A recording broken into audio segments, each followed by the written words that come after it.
Beautiful. Well, welcome to the World Happiness Fest, to these conversations that we have with thought leaders and change makers, and having you, Thakur S Powdyel, former Minister of Education in Bhutan. It's an honor. Thank you so much for joining us. Thank you very much indeed for having me here. So something that really resonates with me when I see your bio and your work is that you really love what you do. You are really an educator, and this is something that has been recognized for so many institutions. You have so many medals. UNESCO. You actually achieved for Bhutan um, what it was the MDGs, the Millennium Development Goals, when you were when you were the head of education in Bhutan. But something that I love is that you love walking, and I know Bhutan. I've been there many times. It's not easy to walk in Bhutan, but you walk a lot. So what is that walking part coming? Why do you like so much walking? Thank you very much indeed again for this opportunity to join you in this conversation. And to our viewers, wherever they are in the world, whichever parallel or the meridian, whatever time zone, wherever you are in the world, to all of you who are part of this conversation, I would like to say what a great delight it's been for me to join you and welcome you. I just hope that you're all keeping well in spite of COVID-19. From Bhutan, this is with prayers and good wishes to all of you. And like to join Dr. Galado to welcome you to this conversation. And to get back to your question, Dr. Galado, I have had the joy of working in this very important field called education for a long time, spent all my working life with young people, children, boys and girls, the youth of this country, with a tremendous group of colleagues, our teachers, educators across the country, and my seniors, elders. So, as you know, Bhutan, having been here several times and having traveled across the country, the terrain is not very easy to travel across, but I thought it was very important for me to travel to the different parts of the country. I've had the joy of visiting all the 20 districts of the country. Some of them involve crossing mountain passes 17,100 feet, 16,400 feet, been to the remotest school in the country. Overall, I would have met about 80% of our fellow teachers, about 80% of our students, having visited and interacted with colleagues and parents and students across the country. And I won't travel outside the country much because it doesn't make much sense to travel 2 days, 3 days to attend a conference far away from home and taking another 2 or 3 days to get back home. But it is important for me to understand how my fellow citizens live, how my fellow teachers work, what kind of conditions obtain in the country where our children, in fact, come to study, how long they travel to get to school, how long they travel to get back home. So for me, it was extremely important to understand the reality of the field. Staying in the capital in Thimphu, I could only imagine what must be happening far away from the capital in our remote schools. So it has been a very deep educational experience It has been a kind of a discovery of my country. It was hard work, hard walk. Some of the places took as long as or as many as 7 days to get from point A to point B. But it was worth taking those long, long travels, making those long travels and visiting my fellow teachers wherever they were working. So as difficult as it was also deeply fulfilling. It allowed me to discover my country, to appreciate the beauty and the variety of this jewel of the Himalayas, as I call Bhutan. So those travels have been an education and a discovery. I know Bhutan better thanks to those travels. So I love Bhutan. I've been there many times, and hopefully I can be back very soon. So I know what you mean when you say 7 days from point A to point B. So I really appreciate what you were doing. What is the situation now with COVID? I know that there are really few cases. How are you personally feeling with this situation, and how is your family, and how is your community doing with COVID? Because probably now you are working less because of COVID. How COVID has changed the situation right now in Bhutan? As you might know, the first case of the virus was detected in Bhutan on the 5th of March this year. The case was reported in a traveling visitor from the United States, 76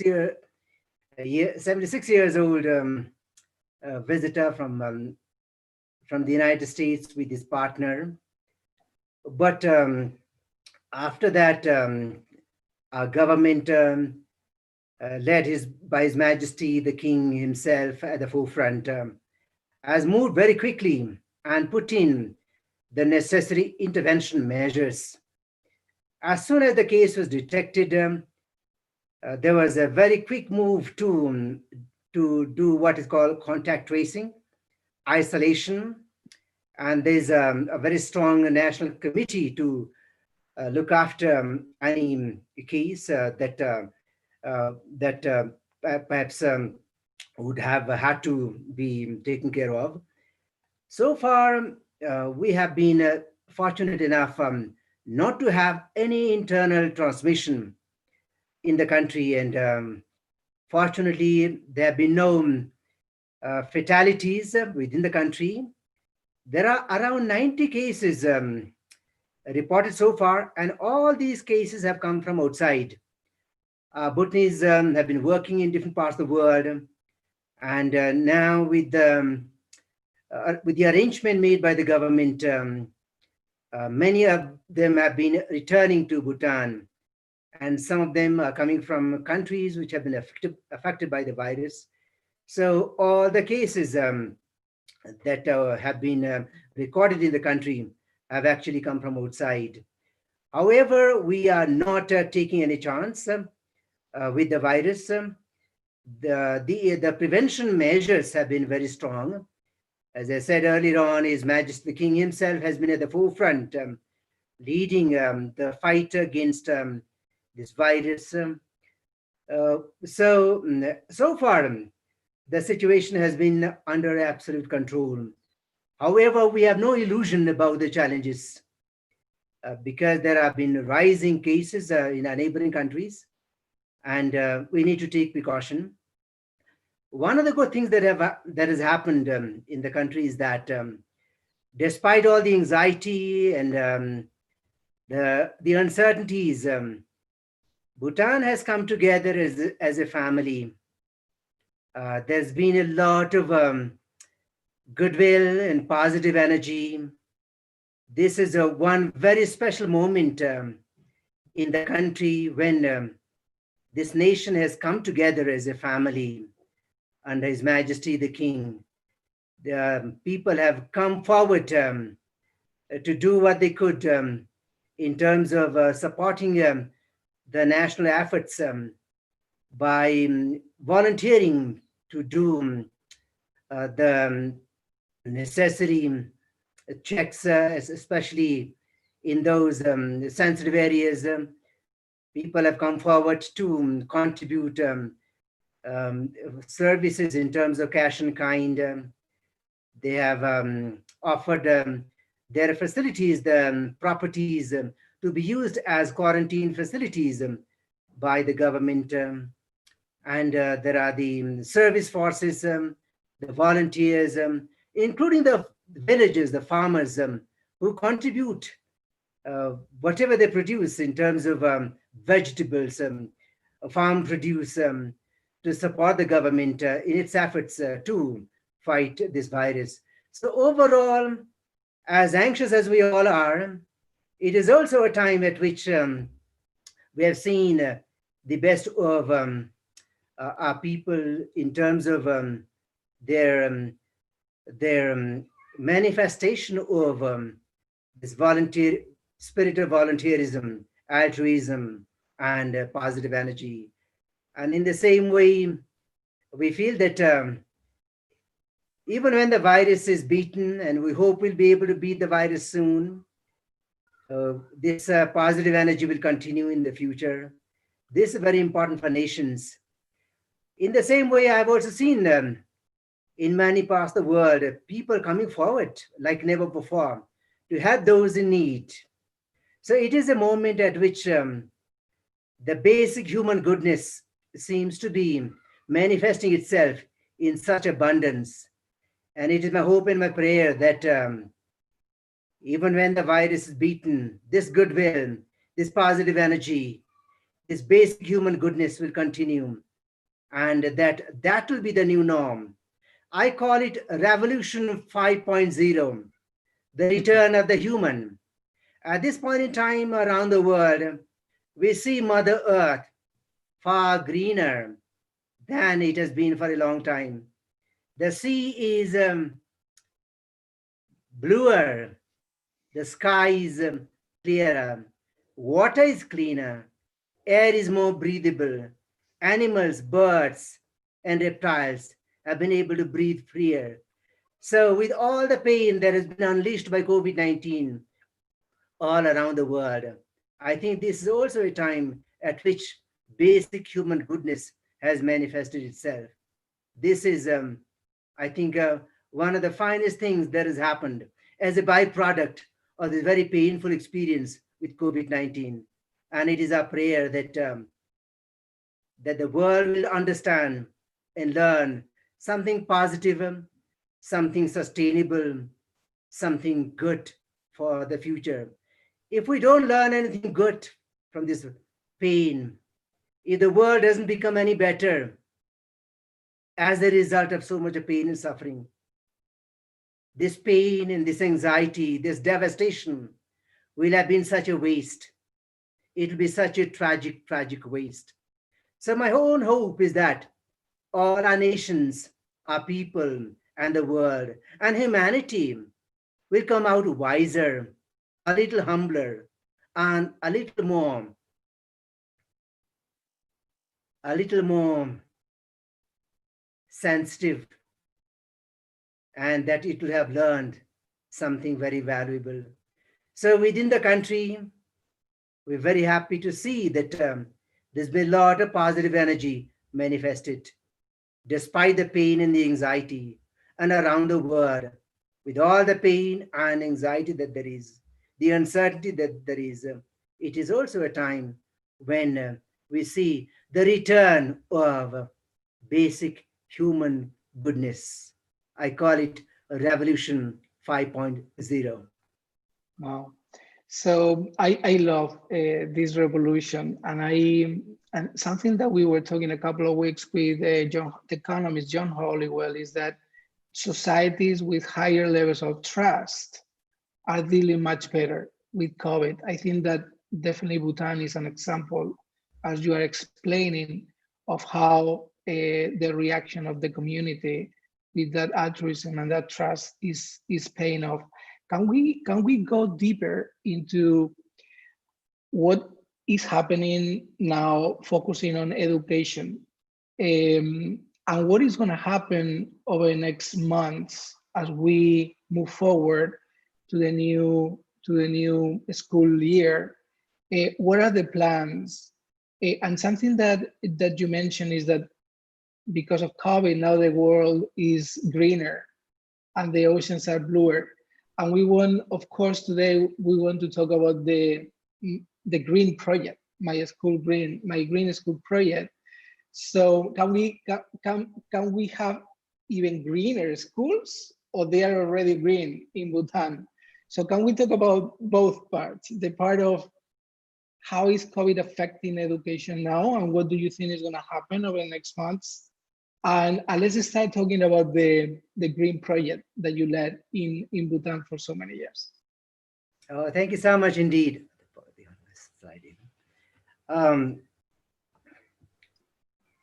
I would like to show a few slides.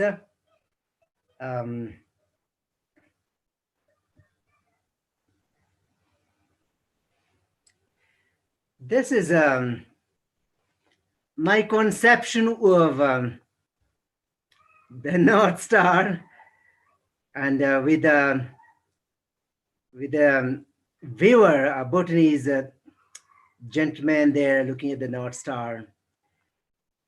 I begin with this premise that all nations need a North Star, just as all individuals need a dream to look to the future, to organize their mind and their resources so that 10 years down the line, 15, 20, 30, 40 years down the line, they get somewhere. So all nations need a North Star to direct them in the direction that they want to go to. As we know, long ago, when the world didn't have the precision equipment that we have today, sailors on the wide open seas looked at the North Star to locate the direction to the safety of the port. Today, many people may not have the time or the inclination to look at the North Star. But even in the 21st century, in fact, more so now than ever before, there is the need to look at the North Star. All societies, all nations ought to have their own North Star. And for Bhutan, the North Star was identified by His Majesty, the fourth king of Bhutan, Gyalpo Jigme Singh Wangchuk, who has given to the world and to Bhutan and the Bhutanese people the all-embracing, holistic, sustainable vision of development called gross national happiness.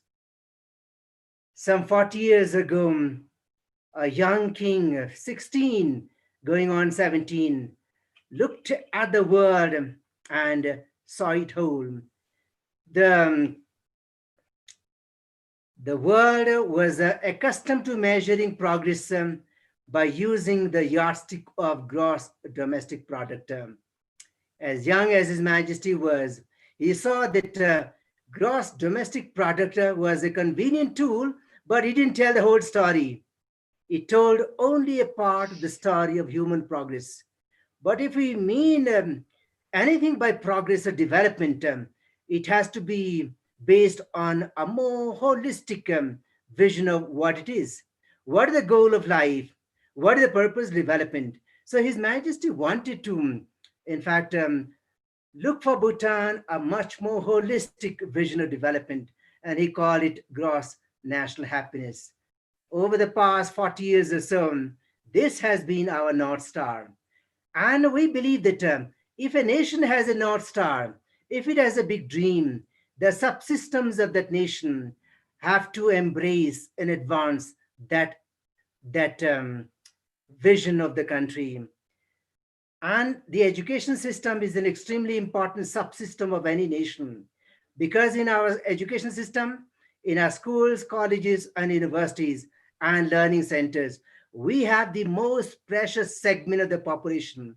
Our children, our boys and girls, our young men and women, They are our future leaders. And if they do not partake of that North Star, if they do not share in the vision of the country's future, when they graduate from schools, colleges, and universities and join the larger society, they may be going a way which is far different from that of the nation as a whole. So, in order to share in the vision of the North Star of the country, in 2009, the Ministry of Education launched a big nationwide educational reform initiative. We call it Educating for Gross National Happiness. And the strategy that we adopted to implement this program called Educating for Gross National Happiness is called Nurturing Green Schools. Nurturing green schools as a means to an end, and the end is green Bhutan. I have to explain what we mean by green or greenery. Green Yes. is a color, but Hmm. more importantly, green is a metaphor. Green is a metaphor for anything and everything that supports and sustains life. And by life, we mean human life, animal life, bird life, plant life, life in all its multiple variety, life in its abundance, in its infinity. So anything and everything that supports and sustains life in its multiple forms is green. So we can have a green school, we can have a green home, we can have a green society, green economics, green politics, green legislature, green judiciary, green governance. So green is a metaphor for anything that supports life. If there's a school that supports life and learning, that is a green school.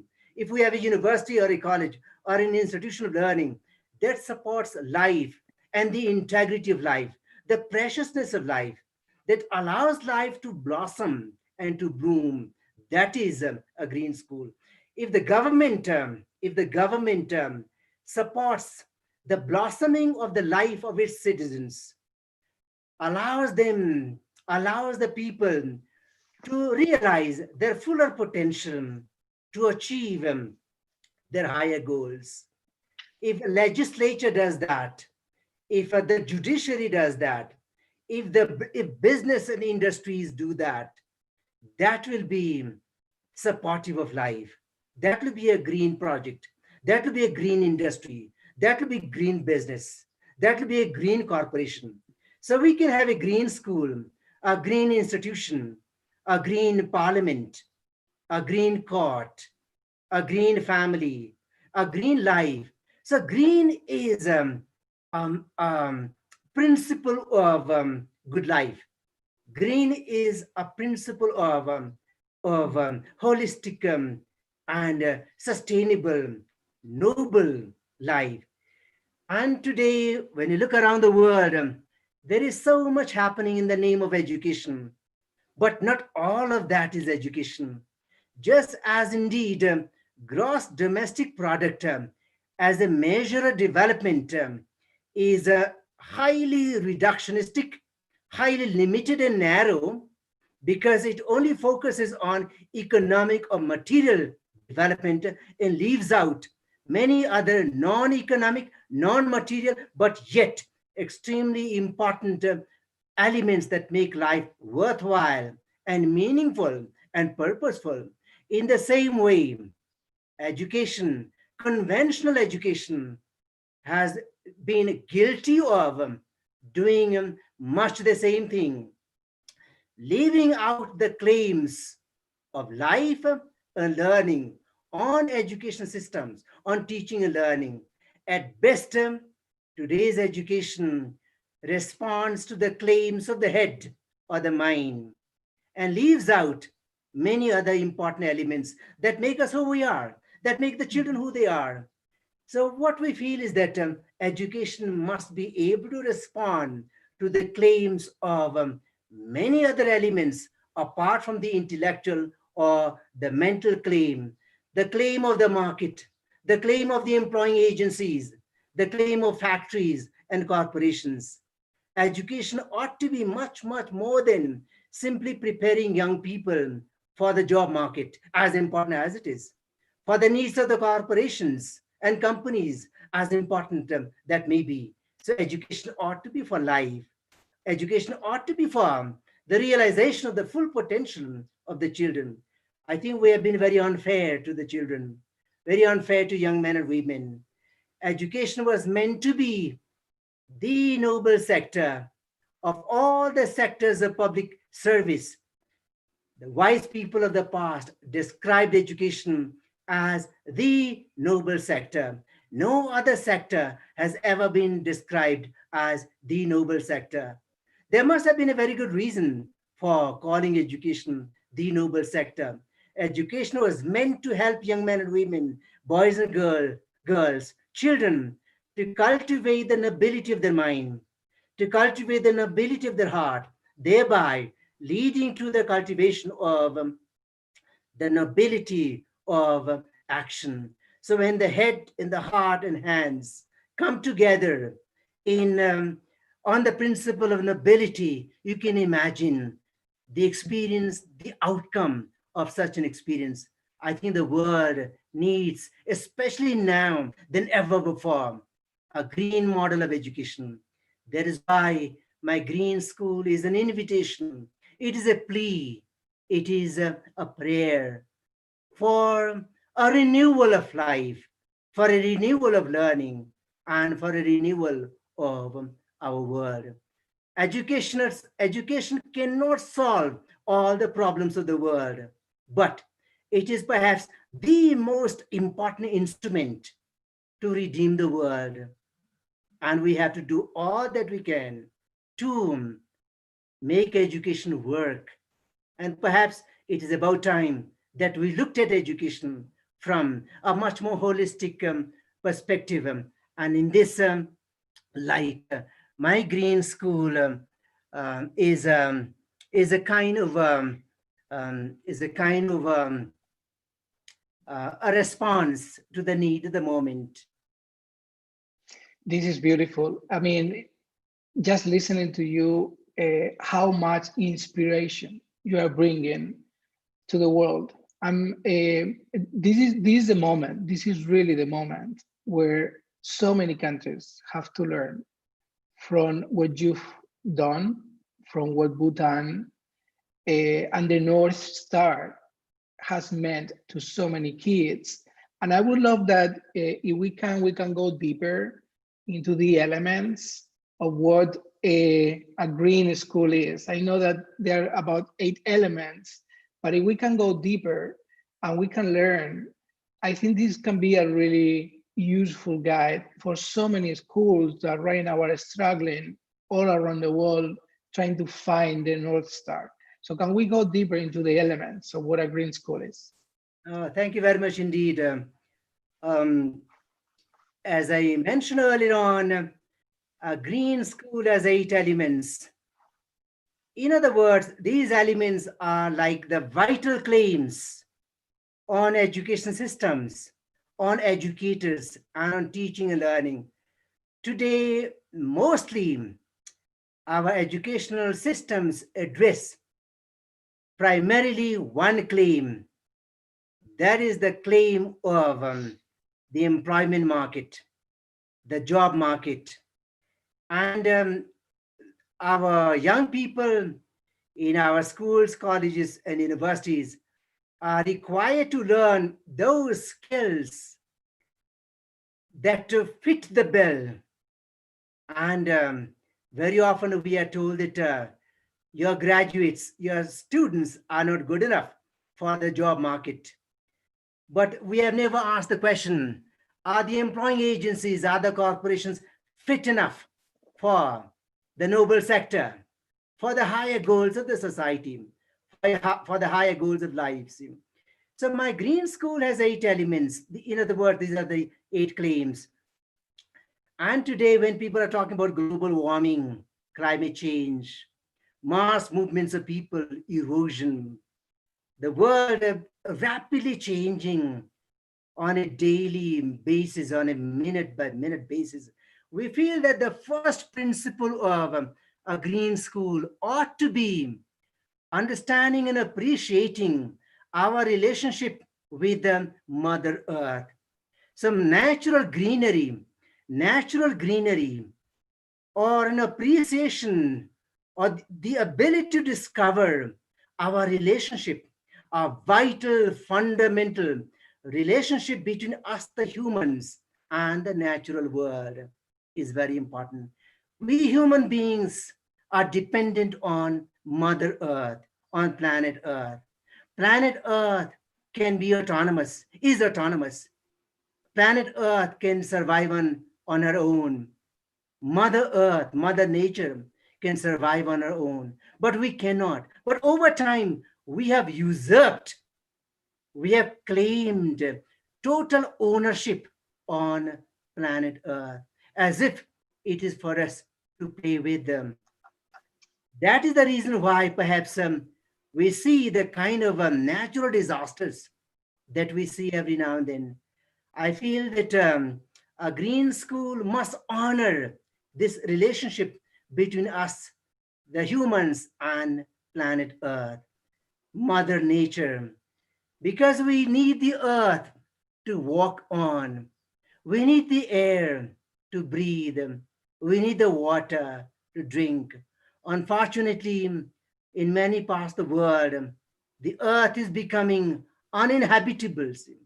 The water is becoming undrinkable. Air is becoming unbreathable. Life becoming unviable. It is basically because of this disconnect between us, the humans, and planet Earth. Appreciating this relationship between us, the humans, and planet Earth will make us more sensitive, more feeling, more hearing. Exposure to and this mutual respect for planet Earth and planet Earth's security that we need so very badly will secure our well-being. We'll be able to protect planet Earth, and planet Earth will protect us. Our children need to understand the language of the soil, what it feels to walk on the surface of nature, to touch the soil with the feet, what it means to learn the language of the plants, the birds, the animals, vegetation, the air, the water, everything. I think this ability to appreciate these beautiful gifts of nature will make us more hearing, more seeing, more feeling, and thereby much more sensitive, much more human. I think in the future, this ought to be the most important principle of education. If we have to survive, and if the planet has to survive, it will have to survive on the basis of this mutual respect for, reverence for planet Earth, and that relationship that we humans have with planet Earth. So in my green school, the first principle, the first claim is that of planet Earth. Wow. I The mean, second, yes, please. No, I was just thinking the connection between the North Star, having the North Star, and right away starting with nature is so powerful, because you don't distract anybody. Is we go and we start what is really important, which is understanding and working and learning as part of nature, because we are nature. So thank you so much. What is the second element? oh, thank you so much indeed. Nature, to go back to nature again, nature is a full curriculum. There is, nature is complete. It is a full, it is it is an amazing gift of abundance. So if we go back to nature and respect nature and learn from nature, nature will never fail us. That's why it's so very important. The second element is social greenery. Social greenery is, in fact, It's got to do with our ability to build relationships. Our children, our young men and women, our boys and girls, they come from different homes, different villages, different towns, different cities. They come with their names and identities. When they come to a school or a place of learning, they meet people they have never met before. They make friendship with people they have never met before, and they become problem solvers. They build bridges. They make friendship. They're able to work together as a team. And a place of learning is the best laboratory in which they learn these important life lessons. Children who have learned to learn how to make friendship in school will always be able to make friendship when they go beyond the gates of the school or college or university. If they have learned how to solve problems when they're in school, they will always be problem solvers. If they have learned how to build bridges, how to generate positive energy, how to create goodwill as social beings, they will be our they will be our bridge builders. They will be our problem solvers. They will resolve conflicts. So, school is a place for learning these very fine skills, life skills, to build positive energy, to generate goodwill, to build friendship.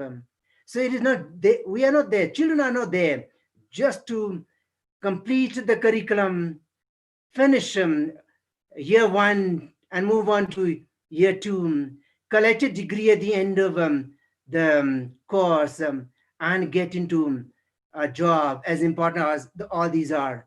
But a school is a place where our young men and women, boys and girls, are able to extend the range of their life, how sensitive they become. Are they able to celebrate diversity, honor each other, celebrate each other, support each other, make everybody succeed? It should not be a place where only the fittest survive. It should be a place that fits everybody to survive.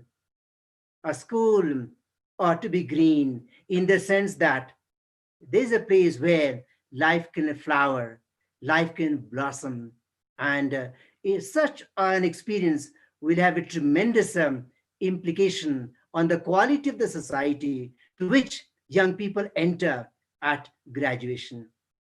So this is a social greenery, very important element. Today we do not talk about the social element of a school. We talk about society maybe from a more sociological point of view, but not as a living, live entity that matters to young children as living beings. It has to be a real experience, felt experience. Third element is culture, cultural greenery. We are all part of the culture. Culture gives us that sense of identity, that sense of belonging. It provides us with a point of reference. We are all products of culture.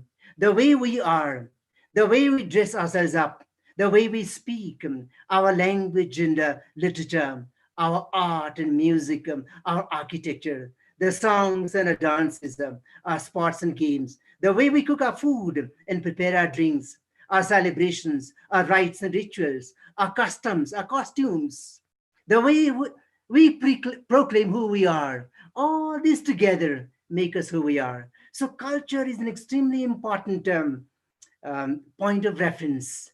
Where did we come from? Where did we come from? What are our roots?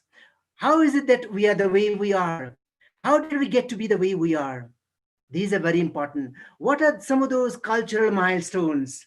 Who have been the most important cultural voices, cultural icons? Our succeeding generations would have to learn where their roots are. Rootless people without a history, without cultural roots, will be alien to themselves, and a time will come when they will have nothing to fall back on. The future is exciting. It is something that we must embrace. But without the past, without our cultural roots, without our history, we will not be able to relate to anything. The past, the history, our culture is a reality. There is something that is there. And in times of uncertainty, we can always fall back on something. Rootlessness, especially cultural erosion. Today, all around the world, there's a lot of, there's a tremendous sense of alienation, a sense of rootlessness, a sense of estrangement from oneself, from the family, from one's culture, from one's society, from one's nations. That's why children ought to be able to feel that they belong somewhere, that they have something to fall back on, whether it is music, or sports and games, the finer things of life. Culture has got to be again imbibed, not only as a subject to study, but as a felt experience. Celebrating diversity, celebrating the beauty of life, celebrating togetherness, celebrating our heritage, our traditions, the sense of identity of what makes us who we are. So this is culture is extremely important as well. Today, many our institutions don't talk about culture the way culture ought to be talked about. It is important. It is the soul of a society, the soul of a people, the soul of a nation. It is the point of a nation's uniqueness. It is the voice of a nation's identity, of a people's identity. We may have everything, but if there's no identity, there's something very seriously wrong. See, that's why culture has got to be approached in a much broader and sensitive way. See. The claim today, we don't talk about the claim of culture. It is important to talk about the claim of Mother Nature. It is important to educate our young people, succeeding generations. It is only fair that they learn to be socially sensitive. It is only fair that they learn to be culturally sensitive. And then we have the intellectual element. Of course, today the intellectual element receives quite a bit of attention because we feel that it's important to sharpen the brains and skills of young people so that they get a good job. It's important. But intellectual greenery has got to do with those important milestones in the evolution of the human race. It is the intellect, the mind, is the womb of ideas. And it is these ideas that have moved the human race forward. It has marked the march of nations and of humanity forwards. So what are those big intellectual, the products of the intellect? What are the great ideas of humanity? The great ideas of science, the great ideas of mathematics, the great ideas of philosophy, the great ideas of sociology, the great ideas of art and music. Why is it that these ideas are so important that they form the basis of our progress? The world has become what it is because of the manifestation of the intellectual genius of the human race. So, what are some of those important milestones in the intellectual evolution of the human race? I feel it's extremely important to honor the claim of the intellect, not only to sharpen young people's brains and skills, but because the intellect, the mind, the ideas make learners strong, they confident, and more appreciative of how we have got to be where we are. Today, we use the mobile phones, the products of science and technology, innovation, as if They have been there all the time. But all these are a product of several generations of people's thinking, the intellectual endeavors of the human race.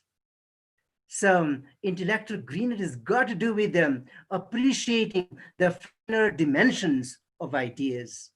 So a green school has got to honor the claim of the mind and the intellect. Now we come to the academic element. Now we are ready. Now the children, I believe, are much better positioned. They know where they stand in relation to planet Earth, in relation to Mother Earth. They know where they stand in relation to the society, the bigger societal framework. They know where they stand in relation to culture, to intellect. Now we are prepared, children are better prepared to understand the specific subjects that we put in the curriculum. Now they're prepared better. They are better prepared now to talk about mathematics, to talk about what there is in the syllabus, to physics, chemistry, biology.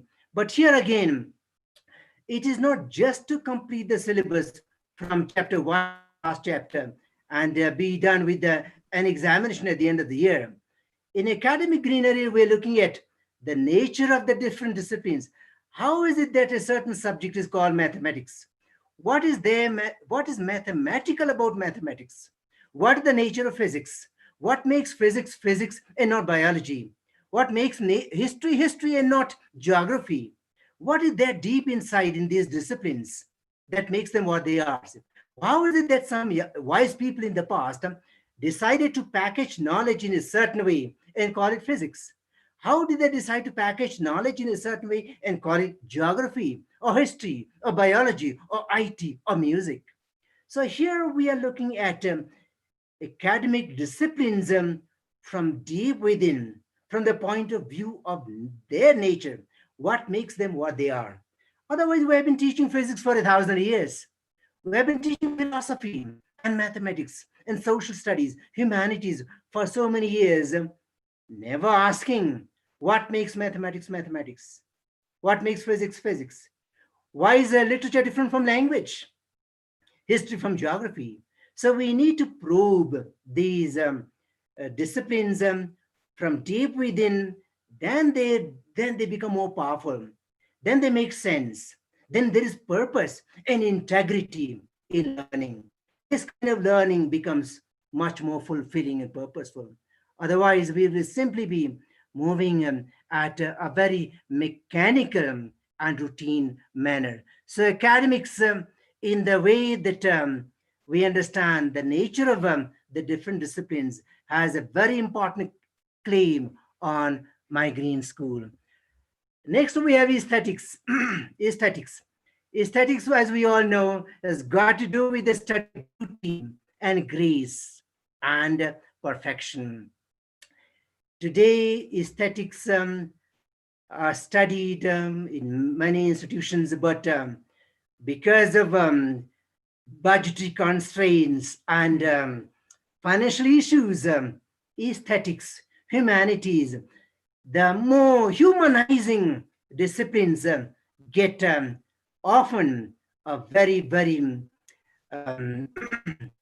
small support or budgetary allocation. Music, for example, music departments, arts departments, and in many universities are said to be suffering in in in comparison to other much more employment generating lucrative disciplines. But art, you can imagine life without art. Imagine life without music.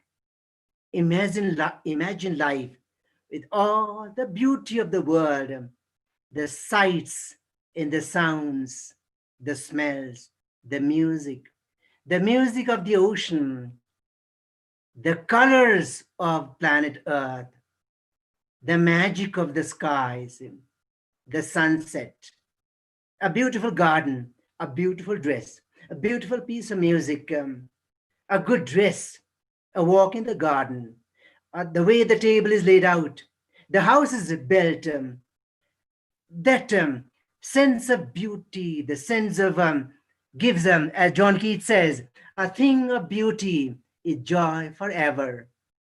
And today, more than ever before, children need to be able to find spaces in the school curriculum to appreciate what is truly, genuinely beautiful, authentic beauty, not beauty that comes from a machine that somebody has produced, mechanical beauty, but beauty and grace that they themselves can generate.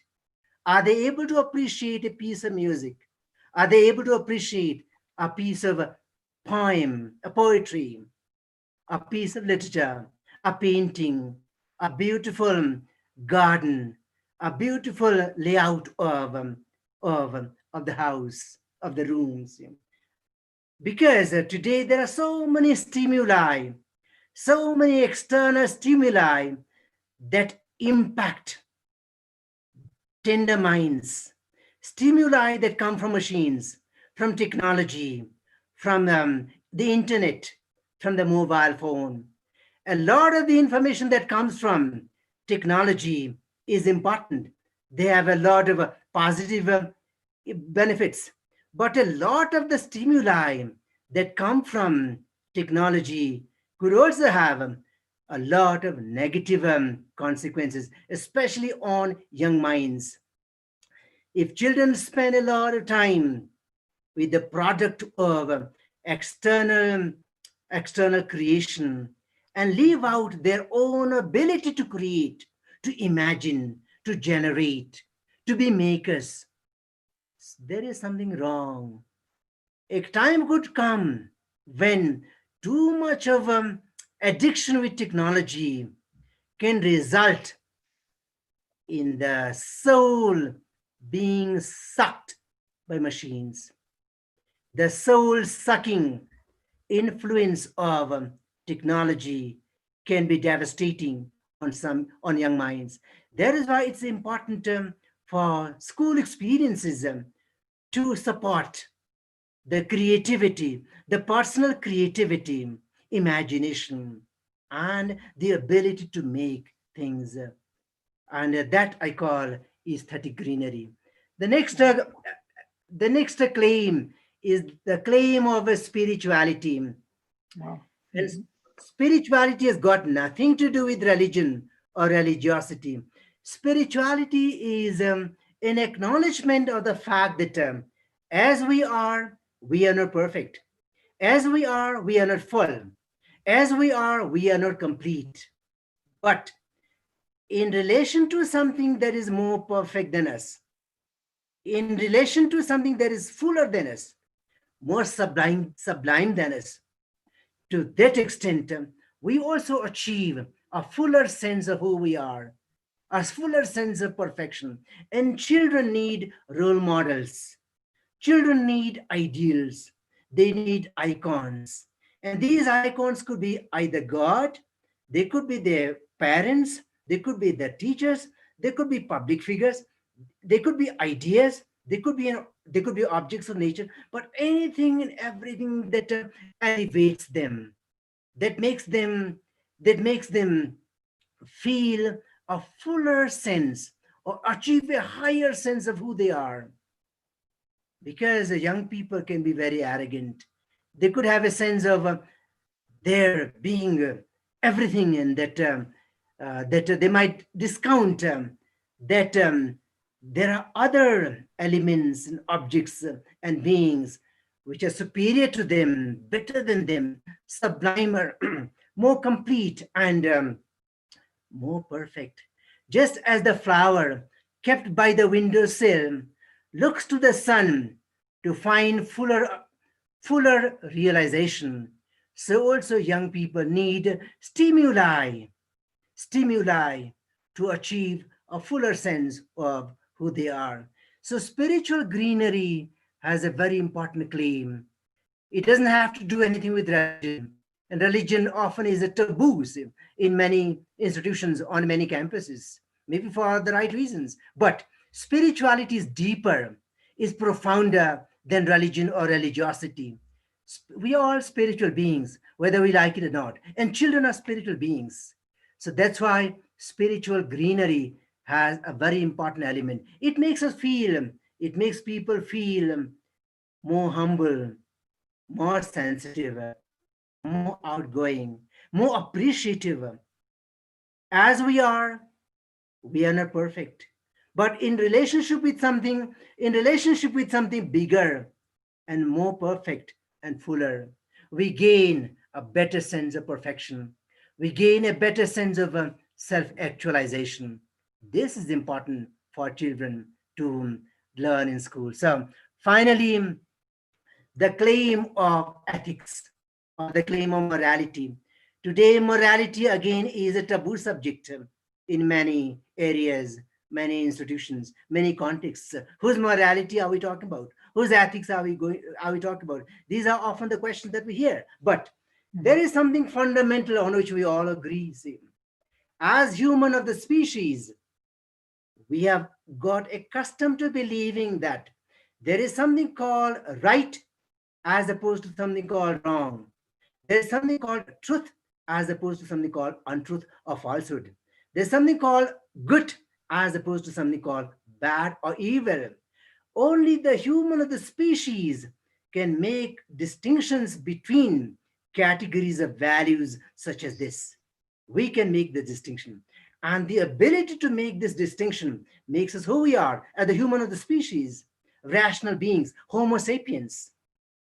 Today, more than ever before, the world needs leaders.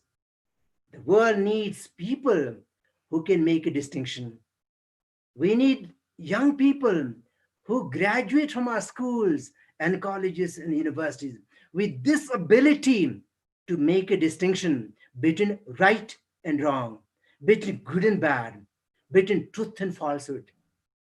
Otherwise, anything goes. Nothing matters. Fair is foul, and foul is fair. This kind of morality will lead to the collapse of the human civilization. There'll be nothing to distinguish us as the human of the species, the smartest, the most highly evolved of all the species. Today we see big corporations collapse overnight. Huge organizations fail and falter because there is something wrong at the top. Leaders don't distinguish between right and wrong, good and bad. Political institutions collapse. Great ideals splinter. Societies fall apart because there's nothing to look up to, see. Young people who are going to be our leaders, all our future leaders are in our schools and colleges and institutions of learning. And it is important for them to be able to form that strength of character, that integrity. They should be able to say, this is right, I'm for it. This is wrong, I'm not for it. I will not buy into everything, see. I'll only go so far and no further, see. Such leaders who have the strength of character will be able to lead the society, will be able to lead nations, and build faith and trust, which are so very important. So if education means anything, it has to mean all these things. Otherwise, we build institutions across the world. We have to ask ourselves, why do we build schools, colleges, and universities? Why is it that we collect all the young men and women, the most precious segment of the society, and put them there for extended periods of time, for long, long years there? If it is only to achieve a degree or complete the curriculum, they don't have to come to schools. They don't have to attend universities. They can find a job anyways. See. We build schools and institutions and set up educational systems recruit the most highly qualified people from the society, our teachers, and collect the most precious segment of the society, our children, in schools. It means that teaching and learning, our education system, ought to be powerful, it must be purposeful, it must be fulfilling, it must be meaningful. That's why in my green school, there are these elements. It is important to learn technology. It's important to be smart. It's important to be clever. But it's even more important to be sensitive. It's even more important to be good. It's even more important to be humane. Today, COVID-19 has taught us that at the end of the day, it is not materials that are important. It is the humans. It is people. Fellow feeling, fellowship, solidarity, the ability to listen, the ability to see, the ability to care for each other, the ability to care for Mother Nature. These are important. As Joseph Conrad, the famous Polish writer, said, something human is dearer to me than all the wealth of the world. Today it is important. Education ought to mean humanization, sensitization. It ought to mean making people noble. Otherwise, year after year, decade after decade, century after century, we'll be teaching all these subjects, making people smarter, all right, but not more humane, not more listening, not more seeing, not more hearing, not more feeling. Education will have failed. Education was called the noble sector long ago. Somewhere along the line, the rains started beating us. We had to rediscover the core essential function of education. And a small effort that we have launched in Bhutan with the help of my fellow teachers, my fellow educators, with the blessings of our great kings, is building green schools. We are not there yet. This is an effort. We have no illusions about the challenges. Just as cultivating building gross national happiness is more important than building gross domestic product, so also cultivating green schools is far more challenging than the easier path of reforming the education system by injecting more technology, by building more resources. That is the easier part. But if we're addressing the whole person, the human being, the child, we owe it to the children. We owe it to the children to do our very best, to give them an experience that is fuller and that is much more honorable. This is my green school. Wow, what can I say? The only thing I can say is that I see on the chat that we have comments from so many people that they want green schools in Mexico, they want green schools in Nicaragua, they want green schools in so many other countries. It's so inspiring. It's refreshing in many ways. So I think that we are gonna need you traveling the world for a few months. We have to wait a bit so COVID slows down, and thanks to technology. In this case, your voice is being heard in many places. But when I see nature and morality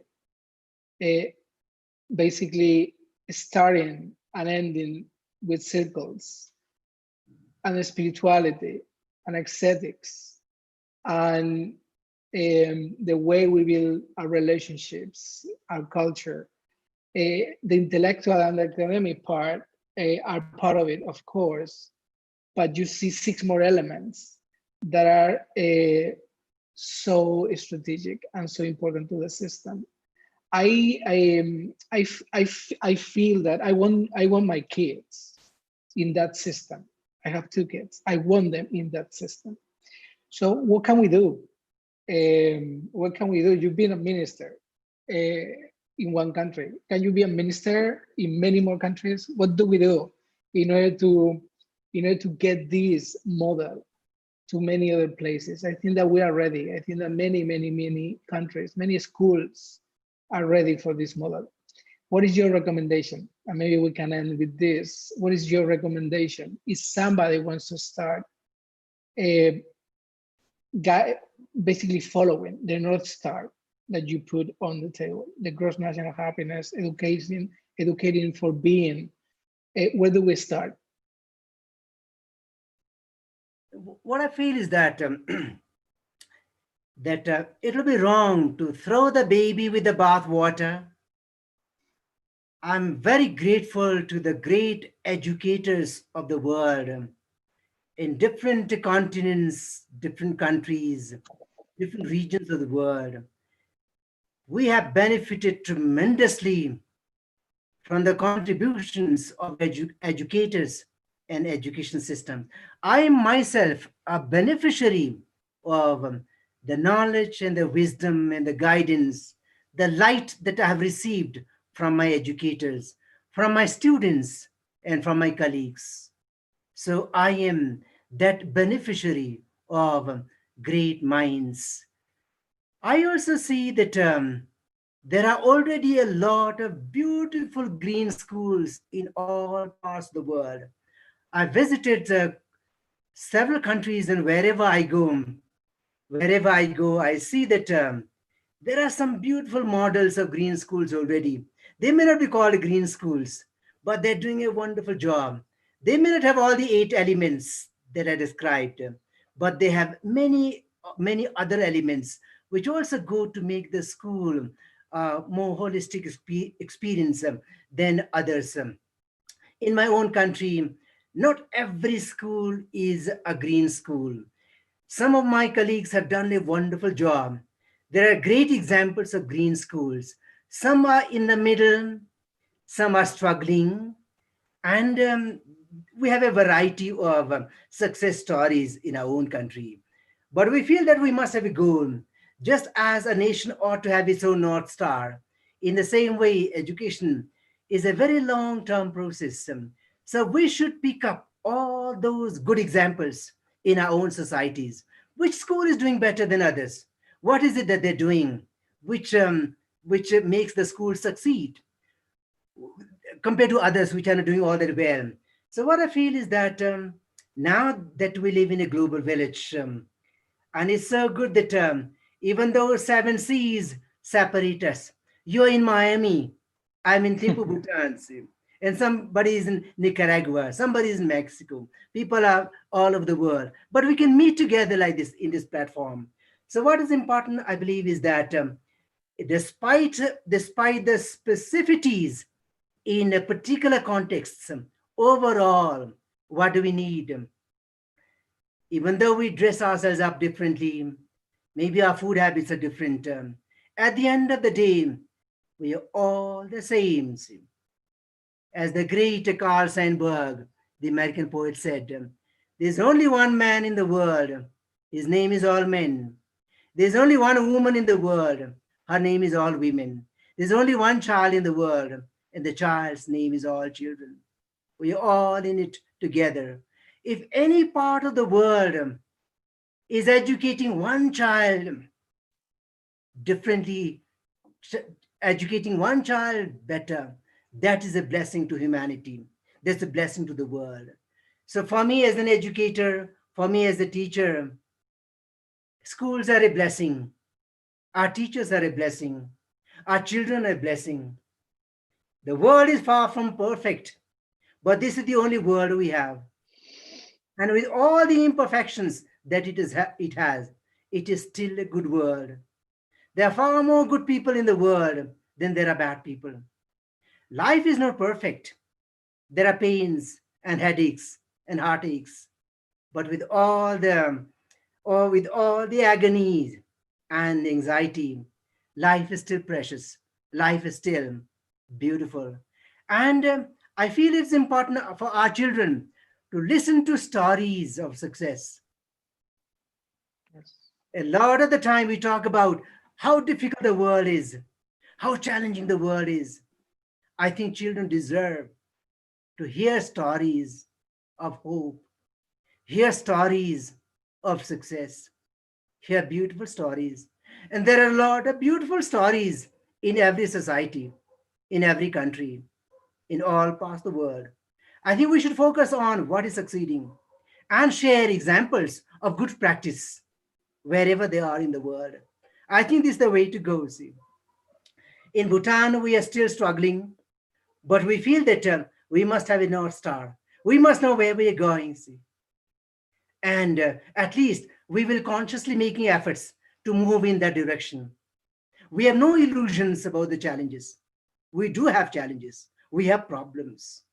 This is a this is a country that is still trying to meet some of the basic needs in the remote parts of the country. So Yeah. we do have our own share of challenges, but we feel that nations need to look beyond the present.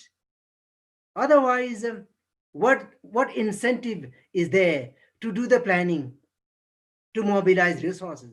What will the people look up to see or look forward to see? That's why I feel that all over the world, there are great people, there are wonderful educators all around the world, in every society. I think we should look for those. We should look for examples of good practice in all societies and learn from others who are doing better. So, especially in these COVID times, I see that there's a lot of anxiety, and 95% of the children in the world are doing some kind of online learning, which is good. And I feel this has been a wonderful alternative in many ways. It is not it is not the normal practice, but I feel it's important to think in alternative ways. At the end of the day, if you look at my green school, we do not always have to go to a school to learn all these, but because we've got accustomed to running schools. When our children are in schools and colleges and universities, we have to consciously make efforts to provide a fuller set of experiences to our learners. So, my own hope is that our children, our teachers, our educators have to continue looking beyond and looking for the brighter spots. Education is built on the principle of hope. Education is built on the principle of possibility. Today, things may not be bright or beautiful, but with effort, we can make things bright and beautiful. The alternatives are too, too costly. There's no alternative. We have to do what we ought to make a difference. And if education cannot make a difference, nothing can. So it is my wish that all my fellow educators, wherever they are in the world, whatever may be the time zone, do keep doing the good work that you're doing. Be hopeful and don't give up on life.